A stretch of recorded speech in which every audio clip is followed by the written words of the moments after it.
این موضوع میتونه هم واردات این بخش از خودروهایی که میتونه به حمل و نقل عمومی ما به ارزم حضورتون مراودات بین شهری و درون شهری ما کمک بکنه و پلتفرم یا ظواهر شهرهای ما رو انشاءالله زیباتر بکنه. این تفاهم نامه یک اثرشون هست. اثر اصلیش هم که تحصیل خدمات هست به عزیزان که در این حوزه فعال هستند و انشاءالله دست به دست هم خواهیم داد با منطقه آزاد ماهو. انشاءالله این اتفاق بیفته و عزیزان که در این حوزه فعال هستند با بهترین و شایسته ترین خدمات مجموعه انتظامی استان در حوزه شماره گذاری در حوزه تحصیل ترددات انشاءالله.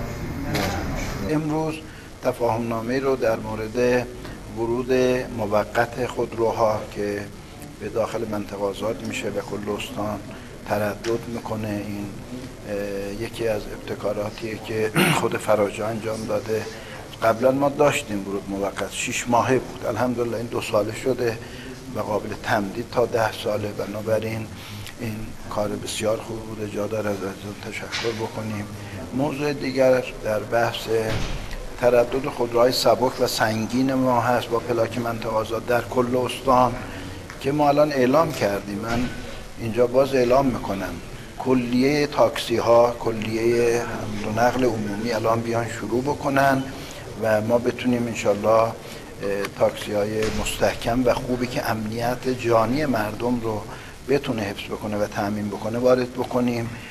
تمام شهرهای استان میتونن این اقدام انجام بدن، بیان با کمک وارد کننده ها ما کل ناوگان رو بازسازی کنیم، چه سبک چه سنگین. بنابراین در شخصی ها هم خودروهای بلاک شخصی هم خب الان واردات به منطقه آزاده و در بحث استان هم خب این مقدمه‌ای که فراهم شده انشالله بقیه استان هم انجام میشه و عزیزان میتونن در آینده تردد کنن. این یک خبر و مژده خوبی برای مردم عزیز است که بتوانند ناوگان حمل و نقلشون رو نو بکنن و از پلتفرم‌های خارجی استفاده بکنن و ما همچون کیش و سایر مناطق آزادی که تردد خودروها در آن آزاد است و همانطور که مستحضر هستید 19 همین ماه جلسه‌ای که در چهارشنبه گذشته به جناب آقای استاندار و کمیسیون محترم بهداشت و درمان داشتیم، یکی از دغدغه‌های بنده و خواسته های مردمی که به عرض جناب آقای استاندار جناب آقای رحمانی رسوندیم این بود که خودروهای عمومی با پلاک منطقه، خودروهای شخصی با پلاک منطقه هم هر چه زودتر به عنوان یک مژده یا یک هدیه در